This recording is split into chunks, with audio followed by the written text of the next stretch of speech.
Very good evening, dear friends. Welcome to the study of the features of the Securities Contracts Regulation Act 1956. I have given a briefing of this particular this corporate legislations earlier. In this regard, we have to understand the objectives and application of the Act with the background. Friends, the stock markets in India play a very important role in the development of Indian economy. And as you know, the stock markets facilitate mobilization of funds from small investors and then channelize these resources into various development needs of various segments of the economy. So the basic objective here is to prevent undesirable transactions to creep in the securities and to provide a foolproof mechanism.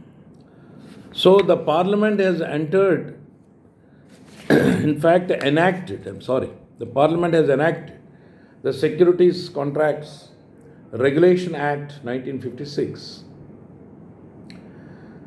This legislation contains various provisions relating to the powers of stock exchanges and the powers of Securities and Exchange Board of India under the Act, the rights of investors, the penal provisions for violation of the legal provisions, and the procedures and the offences, then the appeal to Securities Appellate Tribunal, and the rules making power and the regulations thereon.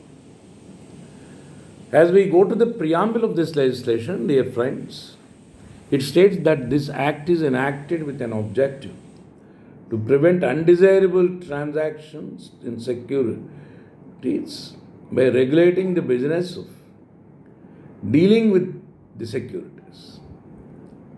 And in this regard, the act is to provide for certain other matters connected therewith to ensure undesirable transactions are not entered into. This enactment, in fact, in those days extends to the whole of India. Today, the question of Jammu and Kashmir does not arise. In olden days also it was extended to Jammu and Kashmir. And this act came into force on 20th February 1957. Then section 28 of this act is very significant, which says that the provisions of this act shall not apply to the government, the Reserve Bank of India, and any local authority or any corporation set up by a special law, or any person who has effected any transaction with or through the agency of such authority as referred before. And these provisions also don't apply to any convertible bond or share warrant or any option or right in relation thereto, insofar as it entitles the person in whose favor any of the foregoing has been issued to obtain at his option from the company or other body corporate issuing the same, or from any of shareholders or duly appointed agents, share of the company or other body corporate, whether by conversion of the bond or warrant or otherwise, on the basis of the price agreed upon when the same was issued. The central government has the power to exempt any contracts from the purview and application of the provisions of this Act. So, friends, we will now discuss what is the basic structure of this legislation. What is the basic structure? This enactment contains 31 sections. Sections 1 to 2A contain the preliminary provisions. Sections 3 to 12 deal with stock exchanges, their recognition, procedure, powers and functions of the stock exchanges and the related provisions.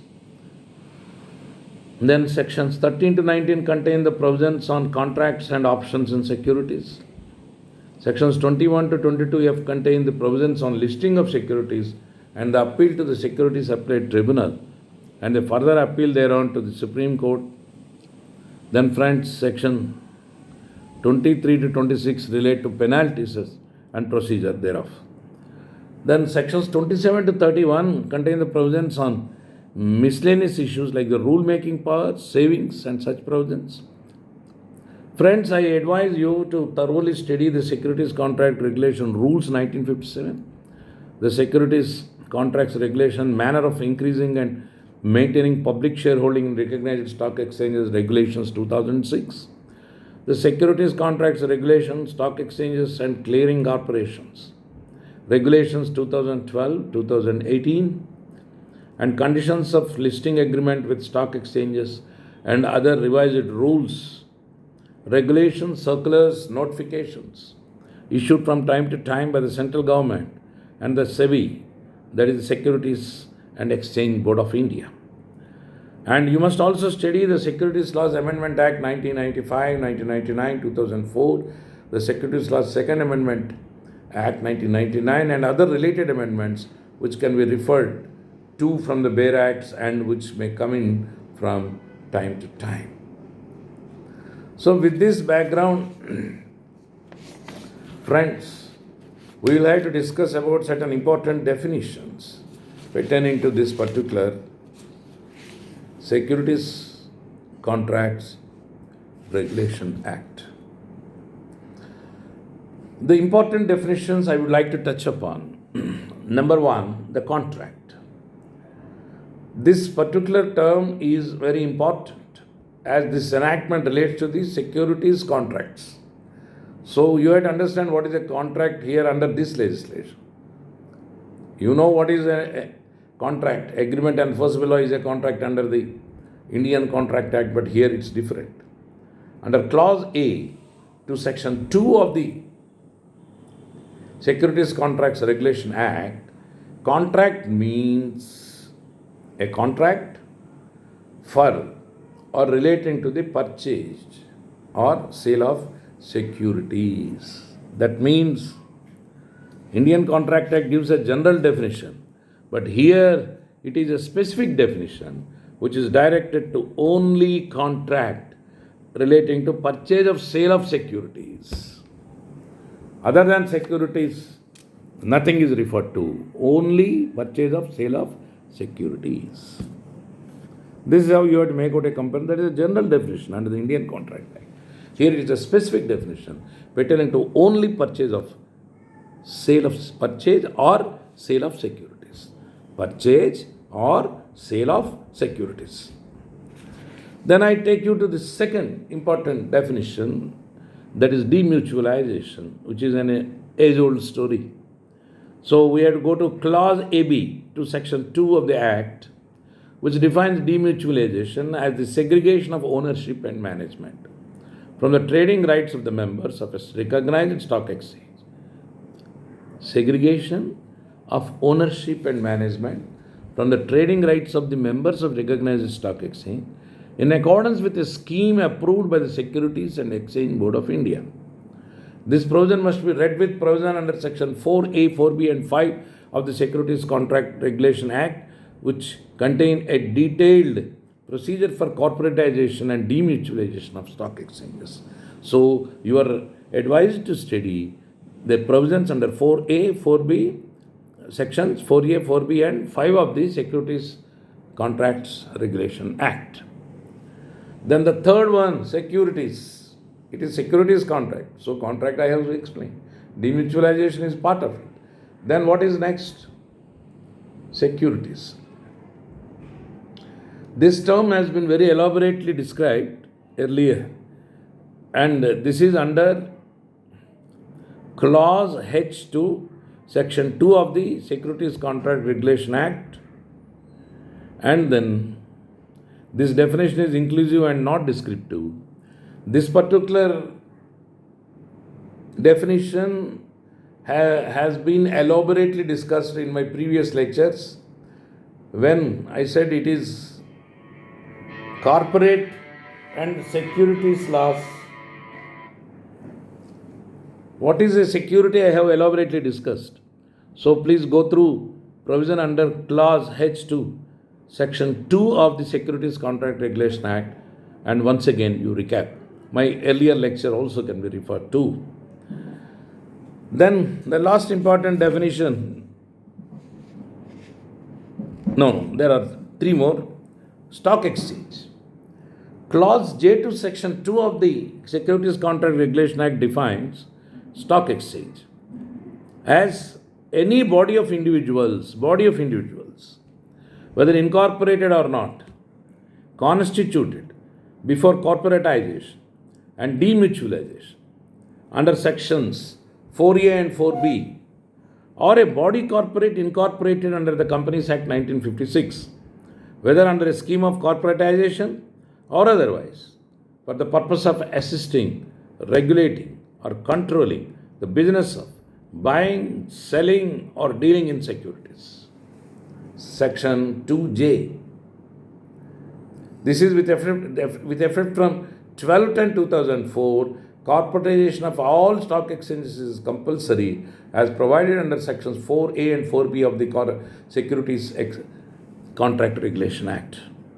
That is the reason why stock exchanges here named out as any body of individuals, whether incorporated or not, constituted before corporatization and demutualization under these provisions of sections 4A and 4B, or any body corporate incorporated under the Companies Act 1956, whether under a scheme of corporatization or even otherwise, for the purpose of assisting, regulating, and controlling the business of buying, selling, or dealing in securities. Because stock exchange in general is a place of doing business in securities. It's a market. It's securities market. It's a place where the securities are dealt with for purchase and sale. Then what is recognized stock exchange? Clause F2, Section 2 of the Act says that a recognized stock exchange is one which is for the time being recognized by the central government under Section 4 of the Securities Contract Regulation Act. So here Section 4 is very important. I request you all to study Section 4 thoroughly under this particular Securities Contract Regulation Act. Then the last part of the subject today, the basics, derivative. Under subsection 33 to Section 2 of the Companies Act 2013, a derivative is defined as one as defined in Clause AC of Section 2 of the Securities Contracts Regulation Act 1956. That is how the reference has come. The said clause AC is not descriptive but inclusive and states that a derivative includes a security derived from a debt instrument, shares, loan, whether secured or unsecured, risk instrument or contract for differences, or any other form of security, and a contract which derives its value from the prices or index of prices of underlying securities. I have explained this term very elaborately in my earlier lectures when I was talking of different kinds of securities in my previous lectures, where I have explained derivative also. So I request you to go through that particular aspect, those particular lectures once again. Then friends, under Section 2A of the Securities Contract Regulation Act, the words and expressions used in this Act but not defined in this legislation. The use expressions in this Act were used but not defined. That is under Securities Contract Regulation Act. But they are defined in the Companies Act or SEBI Act or Depositories Act, then the same meaning as defined thereon will be applied in these particular words, in these words which have been defined here also. So this is the most important aspect I request you to take into account. So with this background, we conclude about the basic discussion on basic structure of the Securities Contracts Regulation Act, basic structure and definitions, important definitions. Then in my next lecture, I will deal with the stock exchanges and their recognition. Thank you, dear friends. Goodbye. Good night.